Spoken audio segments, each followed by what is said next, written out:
Assalomu alaykum. Eski shaharda Sultan House'damiz, Do'mda 8-9 etajlar, shitlarini terib oldik. Alhamdulillah.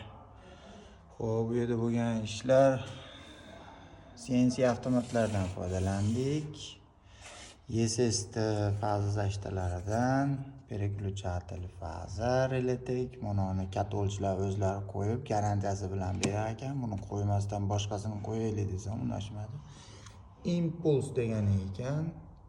Faza zashti 380 63 amperdan har bitta uzovlarga berildi. Bu uzovlardan 3 faza qilib tarqalib razvedkalarga ketdi. Bu katoldiki 80 amper 125 amper glavniy kelyapti bundan.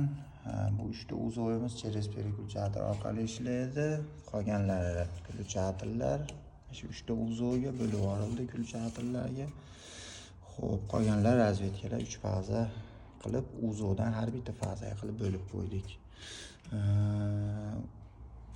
Nollari uzovdan chiqayotgan glavniy ko'kkodan olinyapti. Mana shu yerga kelyapti glavniy, yonidagi noli. Shundan tarqab avtomatga boryapti. Xo'p, Xudoga shukr, bu yerdalar ham bo'ldi. Endi bu yerda Wi-Fi shit qo'ydik. Bitta TV'lariga keyin mana lesnitsasiga o'z plompa ham tayyorlaymiz. Mana plompa lesnitsa. Ikkinchi etaj, u yog'i terrasa, baloqda hamma yo'q chiroyli bo'lyapti. Bir chekada etap bo'lyapti.